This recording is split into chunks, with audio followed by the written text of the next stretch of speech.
All right, could you take your seat? Are you not? That would be great. If you want to get your stuff on your stand there, that would be great.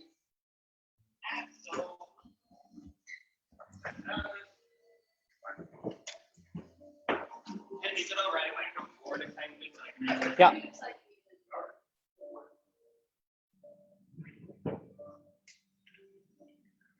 Music is so calming. Like, very.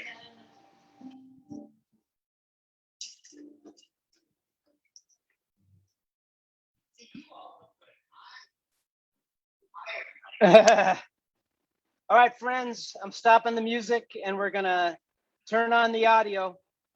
Does everybody hear me? Hello, I'm turning off the music and I'm turning on the audio, so.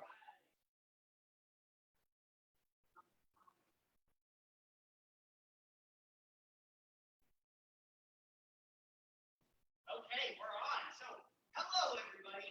So excited to have you all here virtually. My name is Tane Danger. I am the director of the Westminster Town Hall Forum here in Minneapolis, as well as the co-founder and host of the Theater of Public Policy.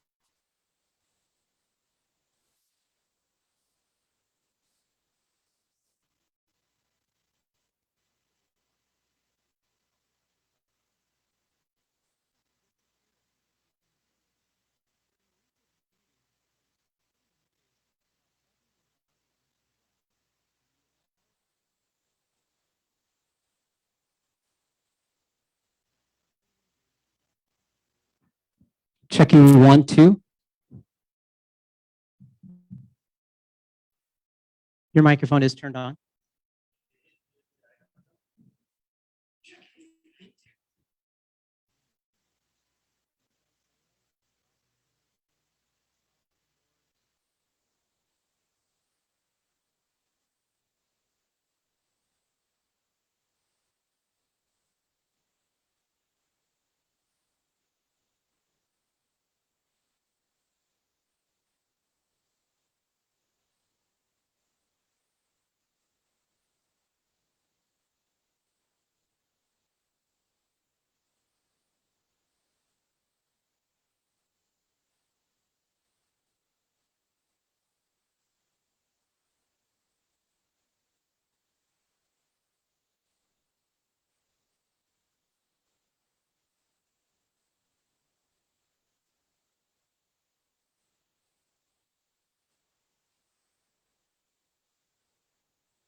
and for coming together because this race and how this all turns out is a big impact for both of those communities. So thank you. And we start over now. Okay, third time's a charm. Hi, I'm Tane Danger. In case you haven't heard before, I am the director of the Westminster Town Hall Forum and the host of the Theater of Public Policy. It is my honor and job this evening to moderate this candidate forum for the candidates running for Ward 3 City Council in Minneapolis. Tonight this event is a partnership between the Downtown Minneapolis Neighborhood Association and the North Loop Neighborhood Association. So thank you so much to both of those organizations for putting this together and partnering for the first time on an event like this. It's very important. We're going to get to hear from the 4 candidates running for this position, and it wouldn't have happened without those 2 organizations putting this together. So thank you to them. Actually, let me just say quickly about this. We are coming to you live from Corner Coffee here in the North Loop. Thank you so much to Corner Coffee for hosting us this evening and putting together this wonderful setup so people can watch safely at home. From the North, this is my statement about how wonderful Ward 3 is. From the North Loop, Mill District, Downtown East, and the neighborhoods of Northeast Minneapolis and Marcy Homes near the U of M, the 3rd Ward is critically important to the city's economic strength and cultural identity. We have one person to represent us on matters ranging from business recovery and public safety to social justice, housing, and other key issues. And so tonight we are going to get to ask the 4 folks running for that position some questions, get to hear their thoughts on what they would do if they were in office.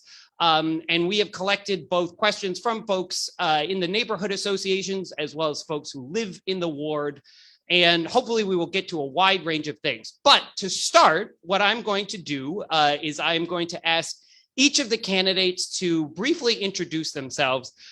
This is a forum where we are going to try and keep folks to time to some degree. We have a helpful timekeeper here. I'm not going to be rude and cut people off in the middle of sentences, but I'm going to try and keep most statements to a minute or less, follow-ups to about 30 seconds or so. But again, my goal here is to hopefully have a conversation with these folks and give them a chance to explain what they're thinking and what they'd like to do if they were elected.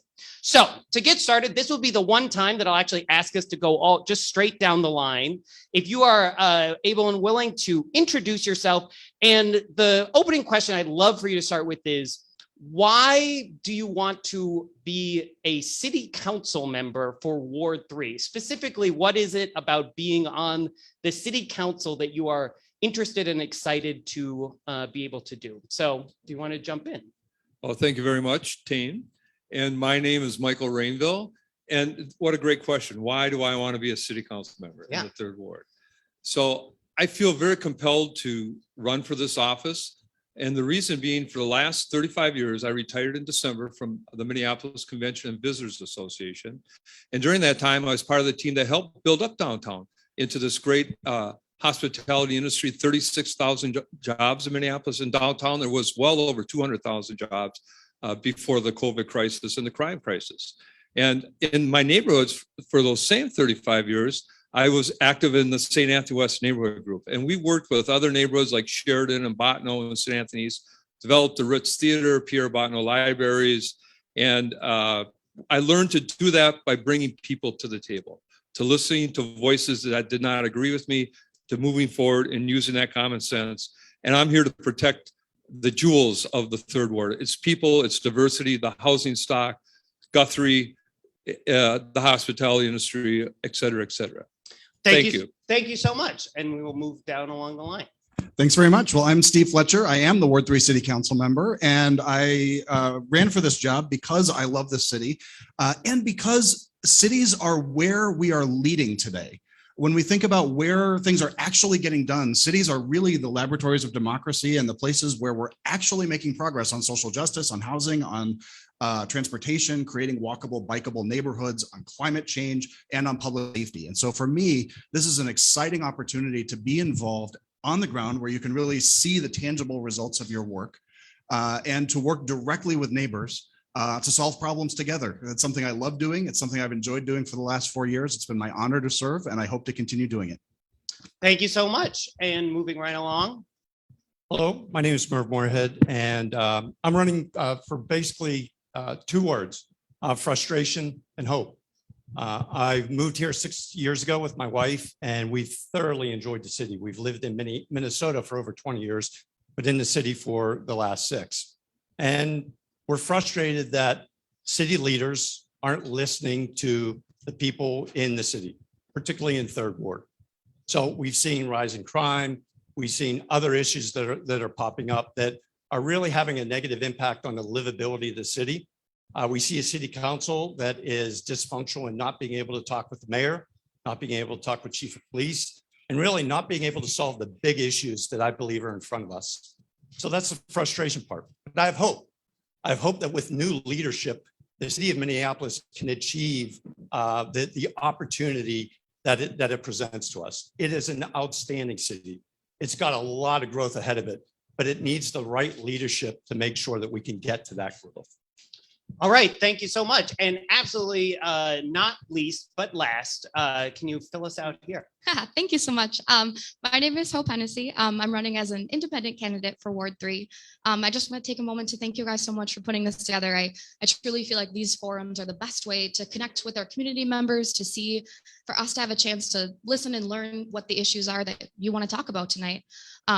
So a big part of why I'm running and why I was inspired to run for city council is Minneapolis has definitely faced a really tough year with the pandemic, of course, and also with the uprising that led to a lot of really troubled things that we saw. But I believe that after that, we have the opportunity to grow, to re-look at our policies. We have the opportunity now to look at rent stabilization policies to really help our marginalized communities. A big reason why I'm up here today is to talk about social justice and racial justice reform. And we actually have that opportunity on the ballot coming up in November. And I also, of course, want to talk about green climate energy opportunities that we can put together here in the city. So thank you so much for having me.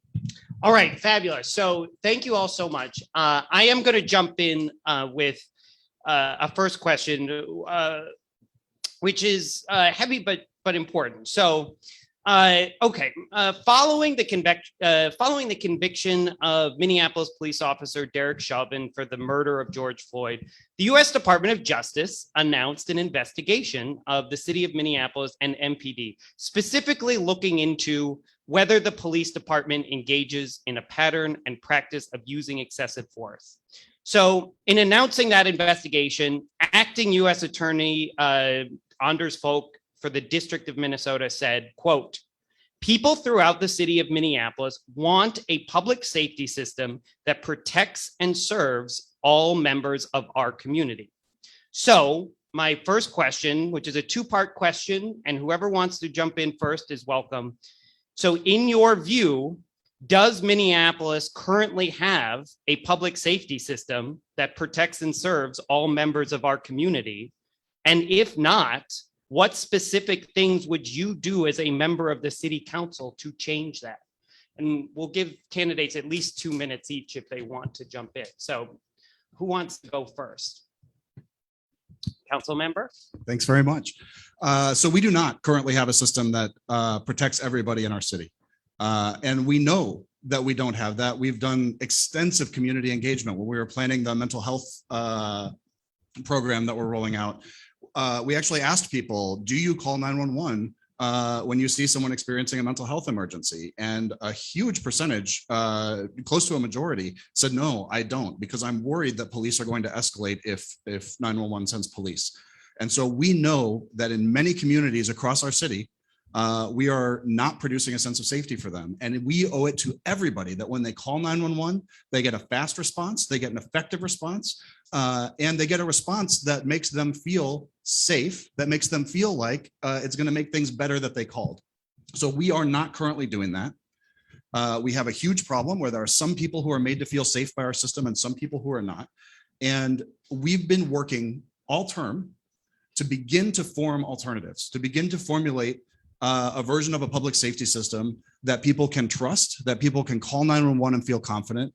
And so we started the 911 work group and we launched the Office of Violence Prevention to really figure out how can we do more community engagement and how can we do more intentional outreach, proactive non-police outreach, and non-police response to issues where we can produce a better outcome by sending someone other than police. And as we've begun to roll those things out, we've started to actually see some tangible benefits from that.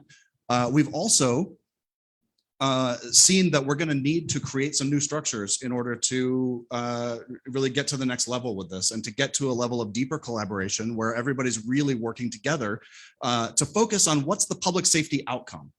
MPD operates like it's on an island right now, very separate from the rest of the city, and we need more collaboration and we need to bring people together. And so I support the public safety charter amendment. I want to see us make that change so that we can continue to develop both alternatives and proactive violence prevention approaches that reduce the need for police, that focus the use of police on violent crime and on threats of violence, and that rely on other and better responses to produce better outcomes that more people can trust so that everybody feels safe calling 911 and relying on what the response will be. Okay, thank you very much.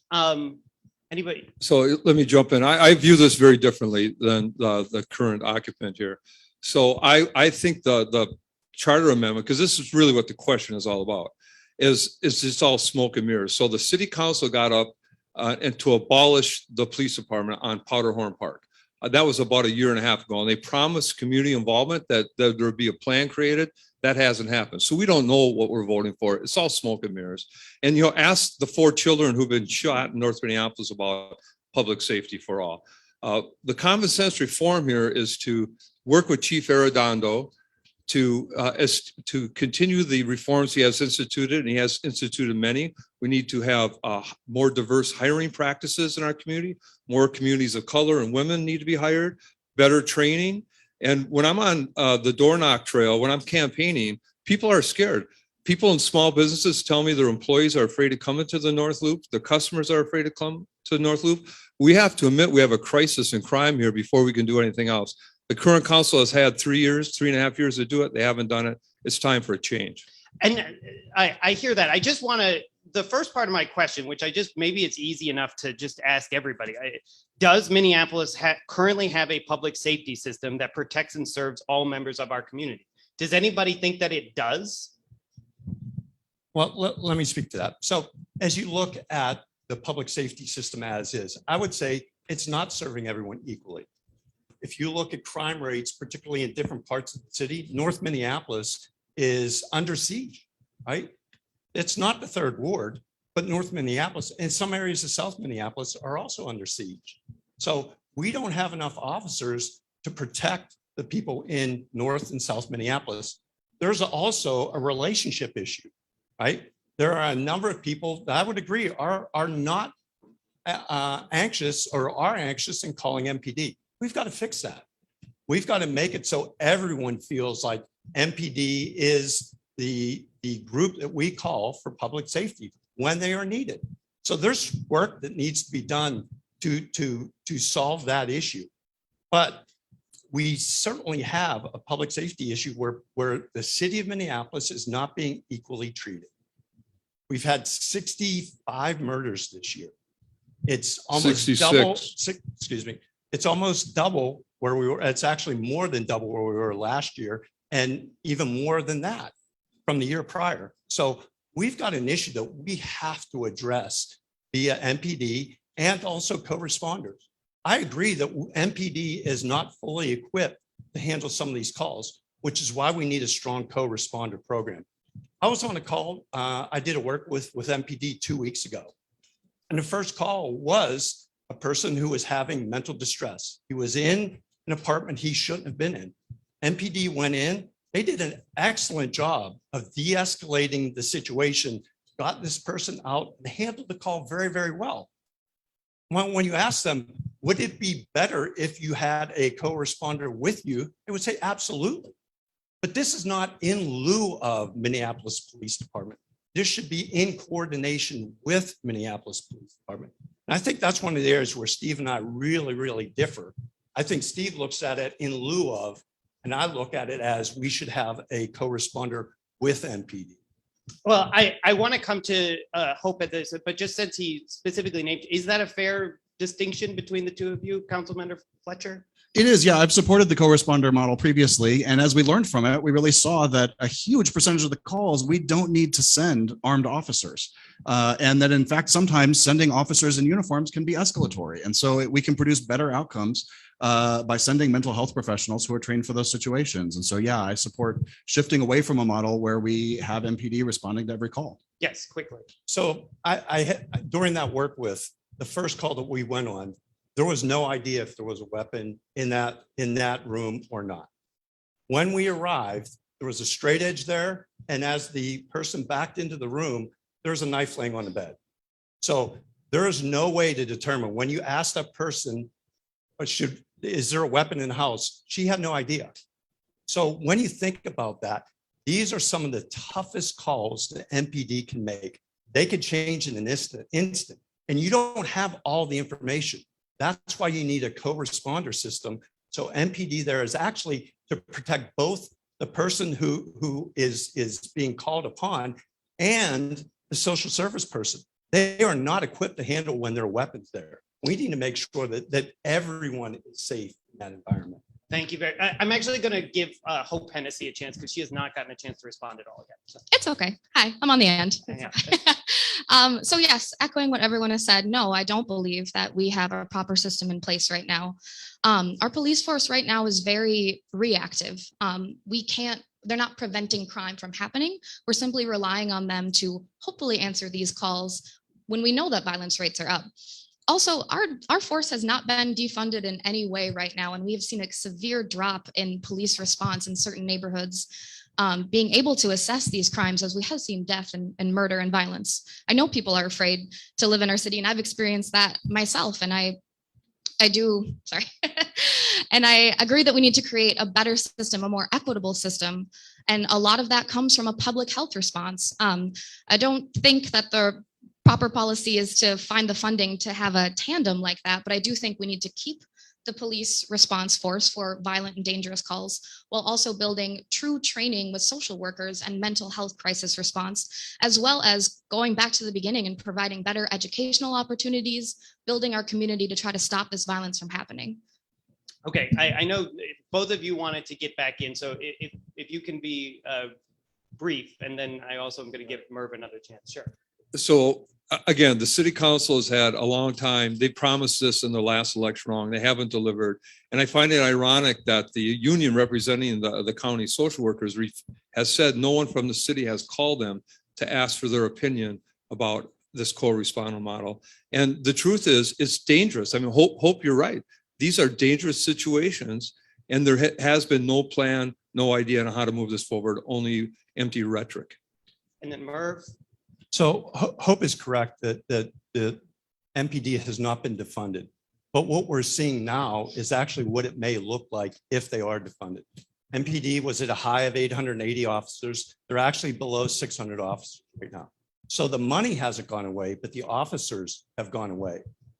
The officers right now, when I was on that work with, we were playing whack-a-mole. You're going from 911 call to 911 call to 911 call. And the call times were an hour, hour and 15, 2 hours for priority 1 and priority 2 calls, because there simply aren't enough officers to go around. They can't do the proactive work that we so sorely want them to do, like getting guns off the street. So it is very challenging.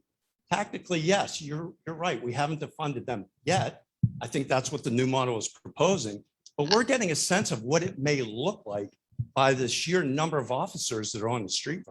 Yes, Hope. The new mayor's budget proposal actually increases funding for the police department. So I want to reiterate that I think everyone should vote yes to this charter amendment. And I think that we have an opportunity to expand our police department into a public health department with increased funding to increase the training opportunities so that we get better police officers. Because what we're seeing right now is also violence from them to our community members, and that needs to stop. So we've almost gotten everybody on this, I think now, but just to be crystal clear for the folks watching at home, the charter amendment, which will very likely be on the ballot this fall, court cases today pending.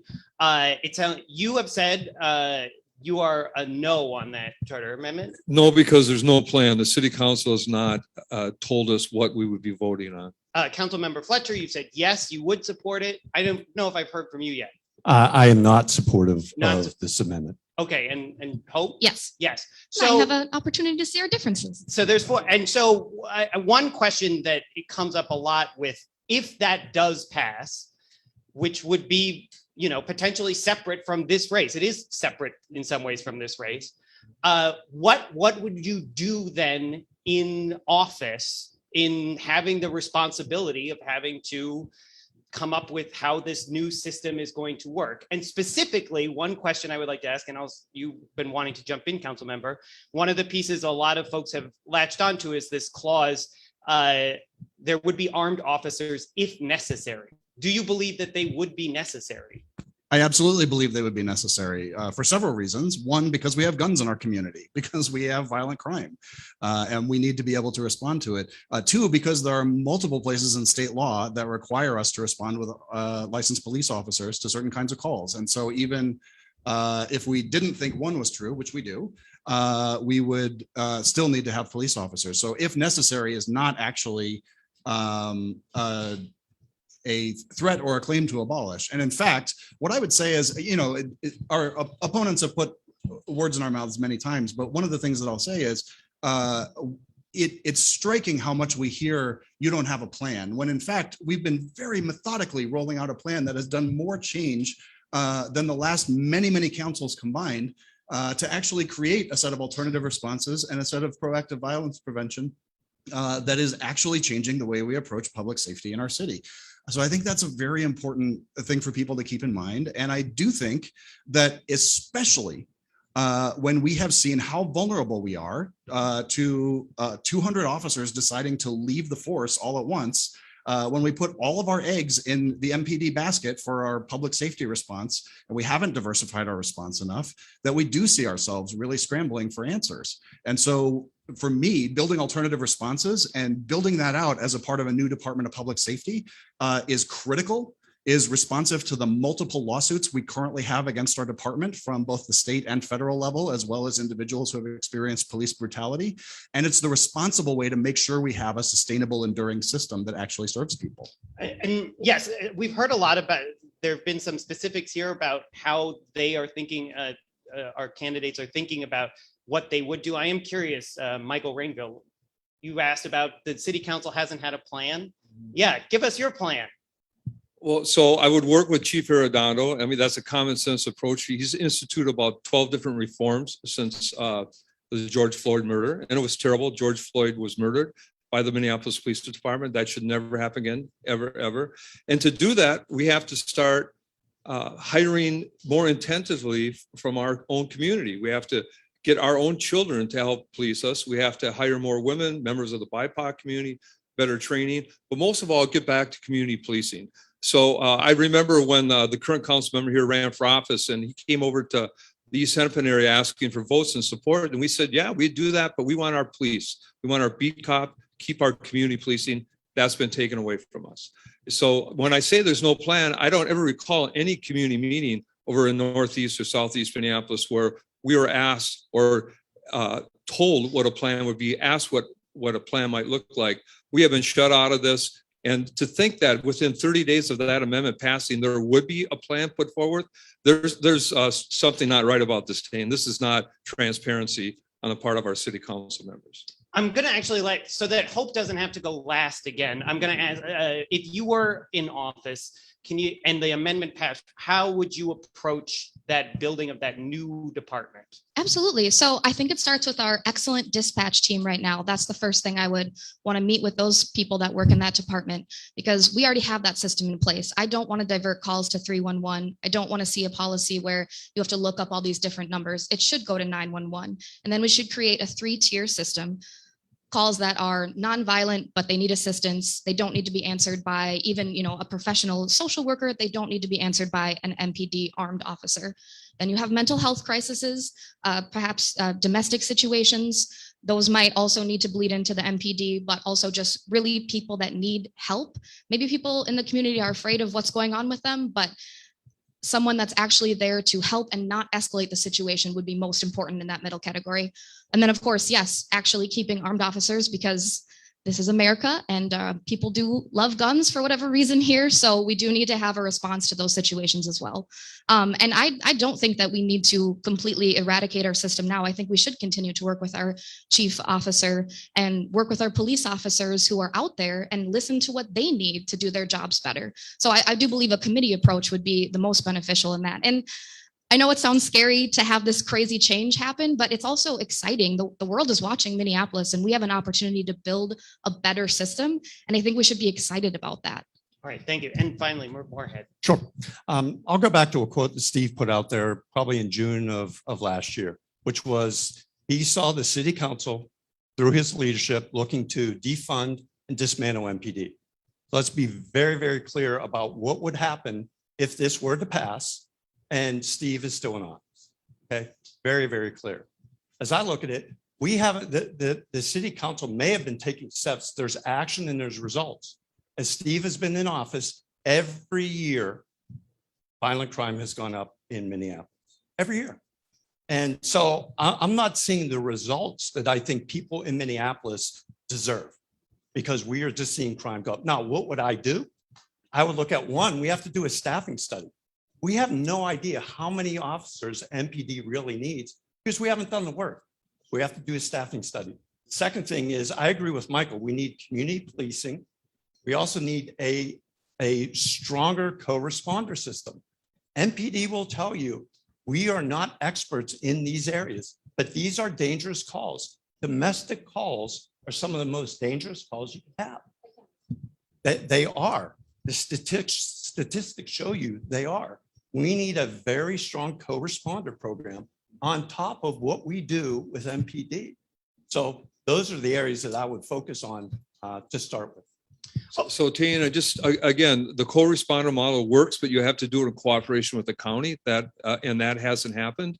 And I'm really surprised to hear Steve change his rhetoric tonight, because he did say he was to CNN and to Time Magazine, he was going to abolish the police department. So I'm hearing a different story now. Okay, quickly, council member. Michael, I've never used the word abolish. That's not my word, and that's not something that I believe in. I've always believed that law enforcement is going to be an important part of whatever we do next. I have used the word dismantle, and we do need to dismantle a system that's producing the kind of results that it's producing. We do need to fundamentally transform our approach to this work and change the structure, change the accountability, change the mission, change the way we deliver those services until we're no longer causing the harm that we're causing that is morally reprehensible, until we're no longer causing the racially biased outcomes that we're causing that are morally reprehensible and that are the entire system. We have to transform this system. And I did absolutely call to dismantle MPD as we know it. We are being sued out of existence. We're going to be forced to do it anyway. We're actually trying to lead instead of outsourcing that role to the state or the federal government who are going to tell us what to do. Then how do you account for all the murders and gunshots? How does that play into your plan? Murders and gunshots are terrible. Nationwide, there has been an increase in gun violence. We had a flood of guns into our market. And why don't you do something about it? You could pass laws on gun control here locally. What laws could we pass on gun control at the city level? We absolutely can't. Our lobbyists will tell you that. I know you've said you want to be on IGR. This is not something that we're allowed to control at the city level. If you had the relationship building with the state, you could go to the Capitol and you could get those gun laws passed. But you think of yourself as the supreme leader of the island of Minneapolis, and it's not that working that way. We do not have the cooperation from the state and the county and the federal authorities to solve our crime problem. And it starts with the leadership. And I'm sorry, but the current council just is not providing that leadership. We are in a crisis of violence. It's your argument that you'll be able to go to the state capitol and win gun reform? Yes, I could do that. Okay, quickly, I'm going to give just Merv and Hope, like, if you can keep your, very quickly, because we've spent half of our time on this, which I think is appropriate and it's very important, but we had a lot of other issues folks wanted to hear about too. So yes, Merv. So again, as we look at MPD, there is work that needs to be done to repair the relationship between MPD and a number of communities. That's a given. I think community policing will help us get there. Steve used morally reprehensible. When we have children under the age of 12 being shot, in our streets. We have our children. These aren't Northsiders' children. These aren't Southsiders. These are our children.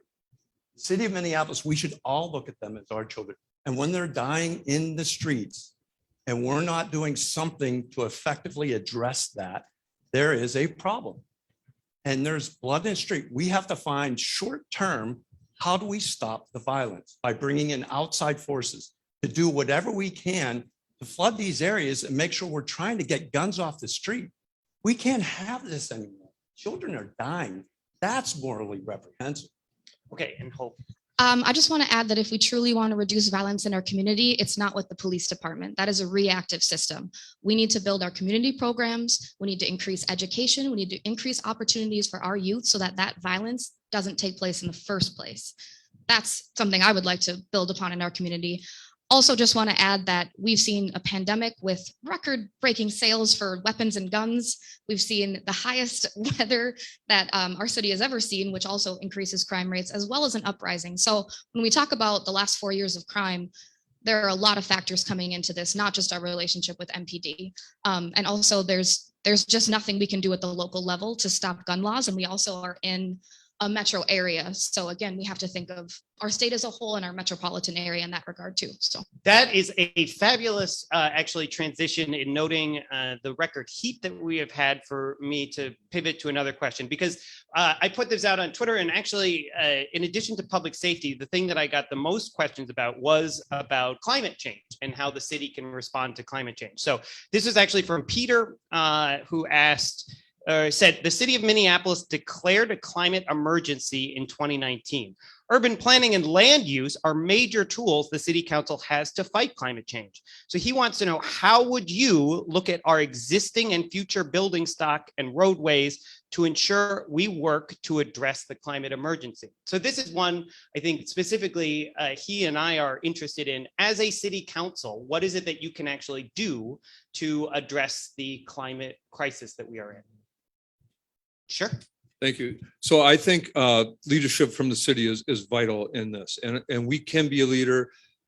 There's so many. I remember when Mark Andrew was running for mayor, he had proposed to put solar panels on all the city buildings. And that was probably 10 years ago. What a great idea. We can continue that. Think of the buildings the park board has, and the individuals. I just spent last Saturday morning with some of my campaign volunteers helping the North Loop plant trees along the river.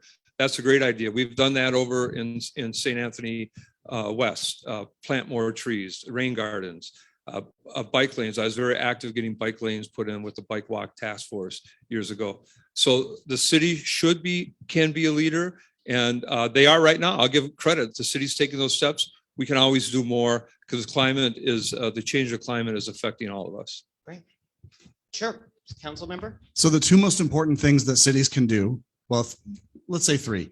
One of them is adding to our local renewable production, and we have been funding a record amount of new solar, new forms of experimental energy to make sure that we're producing energy locally that we can own. But the most important things are going to be reducing vehicle miles traveled, cutting commutes short, and reducing our fossil fuel consumption on heating buildings. Those are the two things that cities do that consume the vast majority of our energy footprint. And we've been making progress on both by building new, modern, more dense buildings closer to work, closer to activities, walkable, bikeable communities where people don't have to use their cars to get to everything. That's the way that we actually make an impact and do our part on climate. And we've been leading on that. The 2040 plan is a model document that other cities are looking to really lay out a plan and lay out a path forward to make sure that our city is contributing positively to the efforts to mitigate catastrophic climate change. Thank you. Yes, Merv, go ahead. So as we look at the city itself, we should look at all vehicles that we have within the city, and can we transition those to electronic or biodiesel, right? So we're doing our steps to make sure that we're reducing greenhouse gases. The other piece is we're looking at I would agree with Steve, how do we get lesser vehicle miles within the city? It's been a challenge though. If you look through all the efforts, biking has pretty much stayed relatively flat. Car utilization has stayed relatively flat. And I would say Minneapolis probably at the lead of trying to move to more bikeable, walkable cities. So we have to think a little bit differently. Is that working? Are we doing enough? And do we have to change moving forward?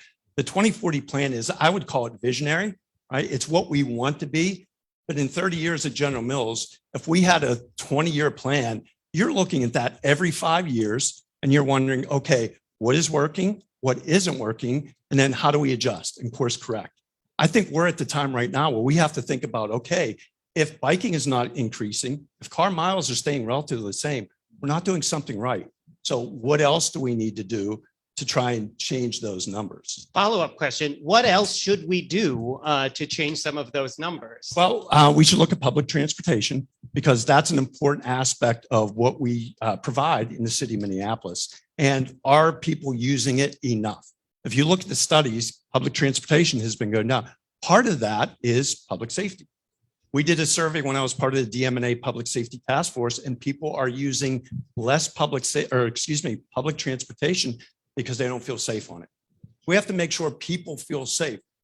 I'm fortunate enough, I don't have to take public transportation if I don't need to. But there are a lot of people that come into the city to work. They have no other choice. We want to make sure that they're safe while they're using public transportation. Hope, did you want to jump in on this question about climate in particular? Oh, of course, yeah, definitely. At the local level, we have a lot of options. I think we should continue to increase our funding for Metro Transit to have low or no emission vehicles, buses, and of course, our amazing light rail system. Also echoing that, we want to increase the usage of those systems by increasing public safety options for those vehicles. We also can incentivize our beautiful new developments in our city to use a more greener approach by having charging stations in their parking lots. Biodegradable soaps and toilet paper and things like that in all of our buildings could make a huge difference.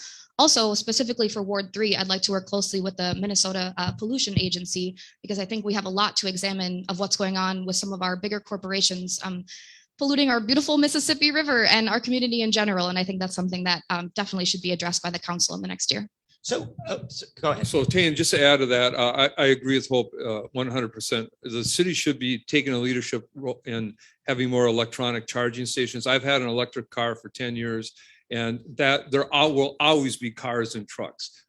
Whether they run on electricity, hydrogen, natural gas, there will always be vehicles. It's unrealistic to think that there will not be, especially for seniors and parents. So I was just gonna, one follow-up question to this we got in a variety of ways was, folks, I think I heard all of you suggest creating more multimodal options, particularly biking is one thing that we could be doing. And the people who were following up on this were saying, will this city council member stand up when they want to put a new bike lane in? And we all have seen this happen over and over again, where a neighborhood is like, we love bikes, just not here, right? Like just not, because we need that parking space. And so the very serious question was, how much are you willing to go to your own constituents potentially and tell them, I understand this, but the climate emergency takes precedence over this parking spot?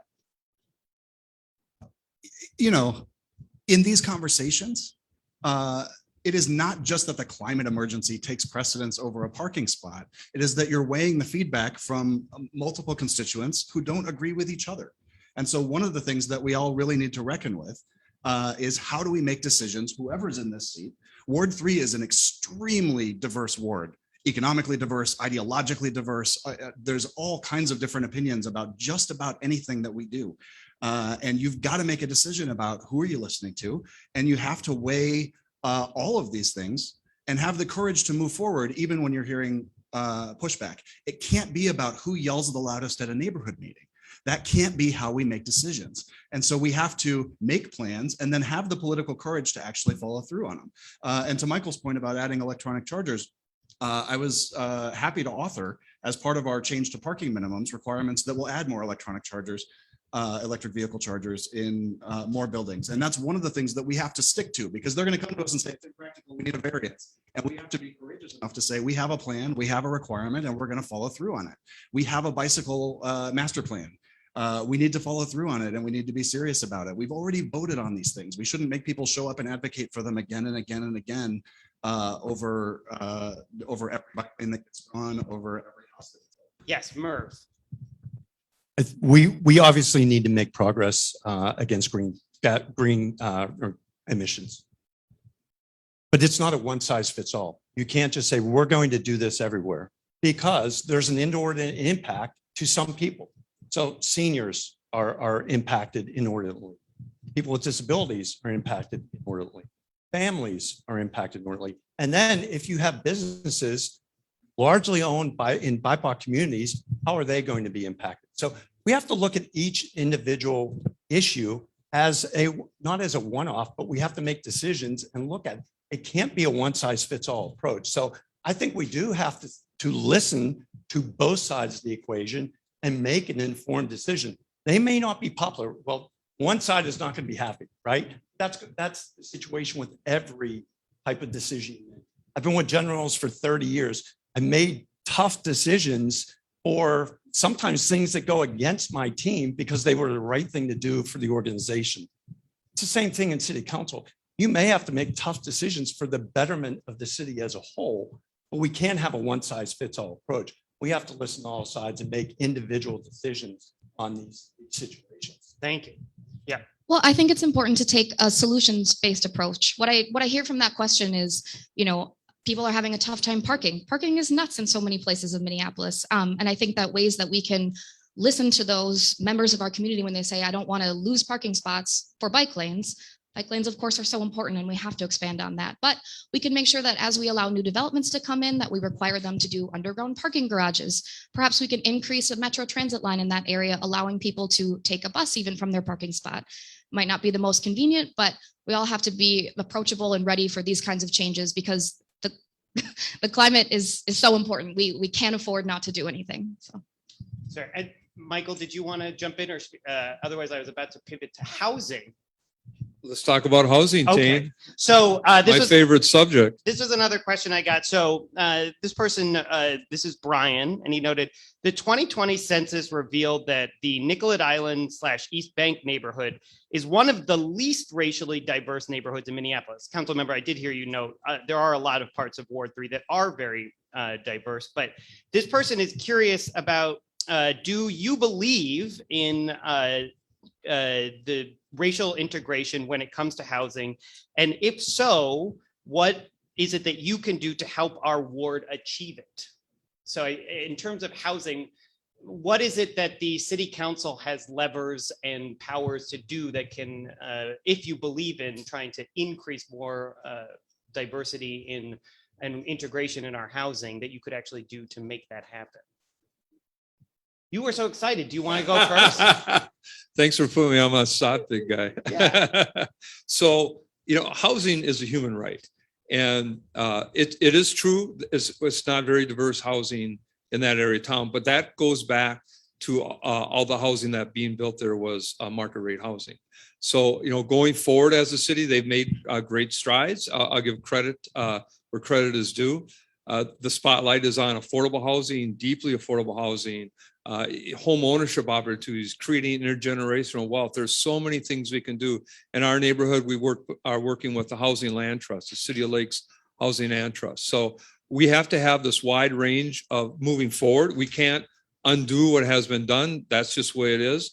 But great efforts and great thought have been put into diversifying our housing for all incomes. And I think as a city, we should be proud of that. We could do even more. We need to partner more with the county, the Met Council, the federal government to get those dollars in here to increase our housing opportunities and especially public housing. So I agree with that question, but we have to do that looking forward. You can't go back retroactively and change things. Oh, yeah, well, obviously, it's very important that we try to create a more racially diverse neighborhood. Some of the ways that we can do that are enacting policies. I think that we, as a city, have an obligation to enact policies to protect some of our marginalized communities, our low-income communities. So we can, in terms of renting, we can do that by stopping running credit checks. We can do that by eliminating rental deposits being the same as 1 month's rent, where you need first deposit and last month's rent, making it unaffordable for a lot of members of our community.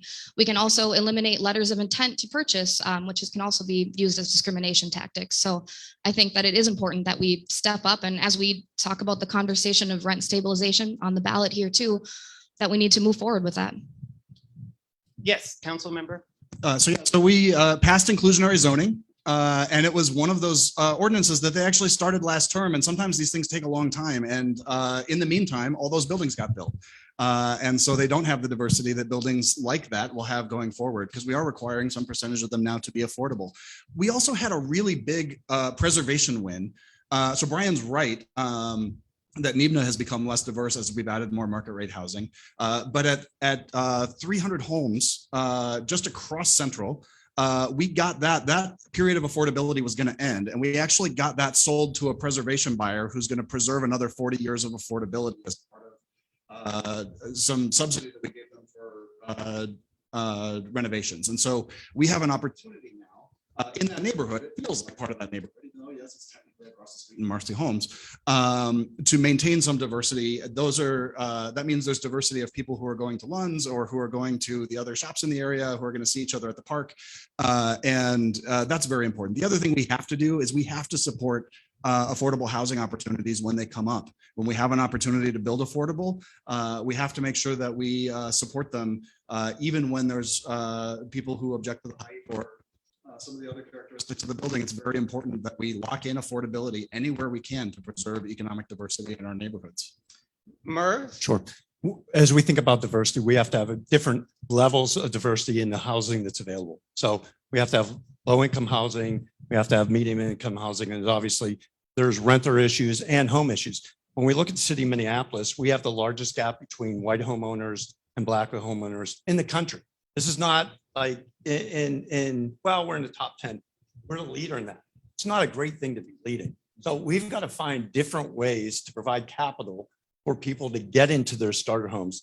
There are some instances where we're taking starter homes off the market, and it's actually causing those homes to rise in cost, which makes it even more challenging for people to get into those starter homes. So we've got to think more broadly about how we're legislating, and does it have an adverse impact on those that are trying to buy their first home? Because that's a way to build equity. And it also helps families from an income inequality, because you're building equity in your home that you can't do that while you're renting. So we need to try and get more people into that first home so they have an ownership state, they could build equity. And it goes down through generations. It's not just one person you're helping, you're potentially helping generations. We heard a couple of very specifics from Hope about a couple of actual tools that she had suggested she would do. And you talked about eliminating first and last month's rent and Lowering the limits on deposits. lowering the limits on deposits. First and last We month's passed credit that. checks. Yeah. I am curious, any of the other, because it sounds like everybody's in some amount of agreement. This is a good goal, more diverse housing stock and affordability. And I'm curious, like, again, to just sort of push it, if you are on the city council, like, what are those specific tools that you would start using? I would love to welcome Steve to talk about TOPA as a co-author, because I'm a huge fan, and you co-authored it. So this is the moment, please. Well, I do think that is the next step, is tenant opportunity to purchase, which is something that's going to let tenants disrupt the cycle of commodity trading of housing, where if their building is getting sold, they have the opportunity to band together and buy it for themselves. And the city has the opportunity to support them in that, or to identify a preservation buyer so that we can maintain it as affordable. That is such an important tool, and it's so valuable for us to at least give us the opportunity to get in and make some preservation plays so that we can get more people into ownership and get more housing into long-term affordability.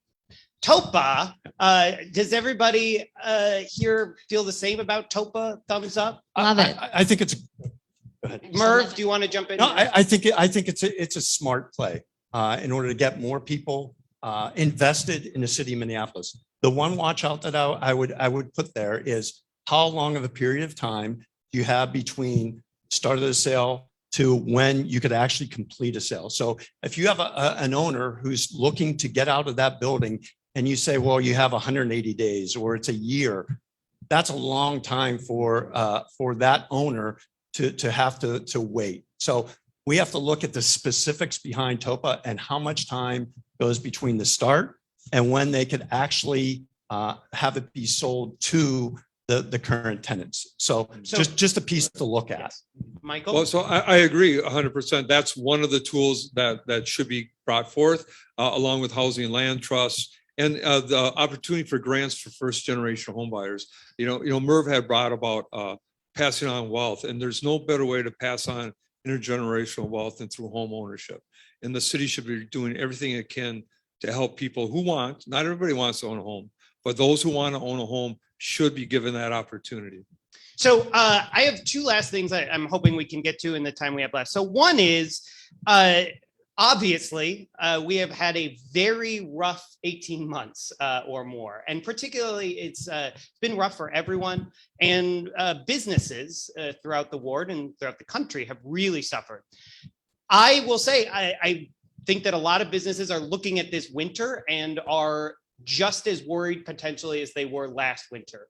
I mean, case in point, originally we were going to do this forum at a brewery in town and potentially have a bunch of people here, and we decided that wasn't safe. And so that is just one example of many of sort of things potentially slowing down or shutting down. So I'm curious, as we head into the next year where things are very uncertain, what is the role that the city potentially plays in helping businesses make it through this, again, very challenging time? Merv, you seem to be ready to go. Sure. I think you have to start with listening. So we should have a small business roundtable where we get small business owners that own coffee shops, that own breweries, that own restaurants, that own hair salons, and sit down and ask them, what do they need? I sat with a lot of these folks over the last 9 months, and it's a little bit sad in that they're saying no one's listening to us. When we say, here's what we need, we're not getting the type of support that's going to help us. As we think about small business, they're the job creators, right? Those are the people where they're creating all the plus to our jobs in the city, and we're just simply not listening to them. What type of variances do they need? What type of relief do they need? Do they need short-term loans? How can we get rid of red tape that's causing them not to invest further in the city of Minneapolis? It starts with listening to the people that are actually on the front line. And I don't think we're doing a good job of listening. Hope? Yeah, absolutely. Well, I definitely second and love the idea of a committee-based approach to hear from these business owners. I also think from a city council perspective, we need to make sure that we're committing to doing our part with zoning policies, allowing them to extend their outdoor dining, patios, tents, things like that. Another common thing I heard from a lot of hospitality owners was how easy it could have been to allow cocktails to go, to enforce restrictions for to-go orders on like Bite Squad and things like that. And that's something our city wasn't there for them. And I think that that's something that we can revisit as we struggle through potentially another year of however many years of this pandemic. Michael? So it does all start with listening. And as I've gone through the third ward here, and the first people I listened to were businesses. And they have some real concerns about safety. Their customers do not feel safe coming into the North Loop or Northeast. They're closing down early in downtown Minneapolis. And their employees are not feeling safe when they walk to the cars. So we can never have social justice. We can never have economic opportunity if we don't have public safety. And we have to address that first and foremost. That's what the business community is telling me. I've listened to them. I believe them. Council member, yes. There was a strong coalition of business owners who I've met with frequently throughout the term, including Main Street Alliance and others, who have really helped us, I think about how to focus our work. The city's never going to be able to make up for the economic losses of a global pandemic. That's not going to happen at our scale. So we have to really target the help to the businesses that can be helped and to the businesses that won't make it but for our help. We have to really be rigorous about that test and to recognize that especially in communities of color, it is often very difficult for business owners to get access to credit. And that's where we've been really trying to focus things like the 2% loan program and other opportunities to create gap financing options that get people around what's sometimes a very racist and frustrating credit system. We are investing in capital to rebuild Lake Street using ARPA funds and really focusing on that, on helping businesses buy their buildings where there's an opportunity to do that, to make sure that there's some ownership opportunity, because that's one of the things that really solidifies businesses. So we're trying to get creative, and we need to keep, as everyone said, listening and responding as best we can. If you can be quick, because I do have one last question before we run out of time. Sure. Just to build off what Michael said, there's COVID and then there's public safety. I've heard loud and clear that small business owners don't want to just survive. We want them to thrive because then they're reinvesting and they're hiring more people. The difference between thriving and surviving is public safety. It's listening to them about variances. It's doing those types of things that help them move forward. We're eventually going to get out of this. The question is, how many folks get out of it with their companies still intact? We've got to do everything we can. We talk about small business all the time as the backbone, but we don't put our actions behind those words. We have to really, really start listening to these folks and taking action versus just saying, well, we're behind you, because they're not feeling it. So we heard in this last question, several of you note the importance of listening. And so the very last question that I have for you all comes from Kevin, who's a ward resident. And he said, it seems like Minneapolis has gotten divided into two camps, each posturing for power and influence through a variety of elections and charter amendments. And we all seem to be talking more at each other than with each other. So his question is, if you are elected, what, if anything, will you do to reach out to the other side and start the healing process of rebuilding our city? And Hope, do you mind if I go to you first, since you've been on the end of the line? I'd love to go first. Thank you. Well, that's a great question. Thank you for bringing that up. I just want to point out, part of why I really wanted to run as an independent candidate is because I do feel like those party lines sometimes really cause us to have divisive conversations that are unnecessary. I really do want to put the people of Minneapolis first, over profit, over anything else, and really improve our city. I do think having those roundtable discussions is so important. I also think, as we've seen in the last year, we have so much access to digital communication. We don't have to wait to have a board meeting every other month. We can actually have those open conversations through Slack, WhatsApp, Zoom at any hour of the day, whatever time works best for these people.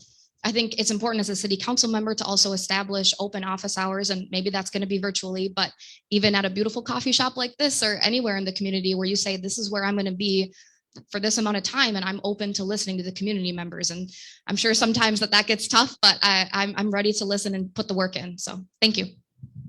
Merv? 30 years of working at General Mills in the sales role, your job is to actively listen. And it's not just listening, right? That's one aspect of it, but it's coming up with solutions. So as you're working, and I work with cross-collaborative teams all the time who all have different objectives, right? We may have one goal, but there are different objectives. The art of that is finding the commonality, because you're right, people are talking about at each other, not with each other. So there are some areas where I may not agree with other people on the city council, but there are opportunities. We talked about co-responders, right? I think everyone would be in agreement that co-responders is the right thing to do. Okay, so then let's work on those areas of commonality versus just saying, if you're not with me 100%, then you're against me 100%. That's not what we're about as Minnesotans. And it shouldn't be what we're about as city council members. So it's not just practicing active listening skills, but it's having this skill set to be able to respond and collaborate when you have to within a city council setting. Thank you so much. Council Member Fletcher? So I've had the opportunity to listen to such a variety of voices, and it's so important to listen to everybody, but also to be clear about your values and about the action you're taking. And there are times that people say they want consensus when what they really want is to slow things down and not really get anything done. If we say we'll only go as far as we can get everybody to agree to, we only go as far as the most conservative or most reluctant member of a group. And sometimes you have to say, we're going to be bold and we're going to move forward. And so everybody gets listened to, everybody gets their say, but not everybody gets their way. That's how democracy works, and elections have consequences. I'm presenting a clear position. You've seen some clear differences between candidates here today. People have choices. And when we make those choices, we expect people to act on those choices.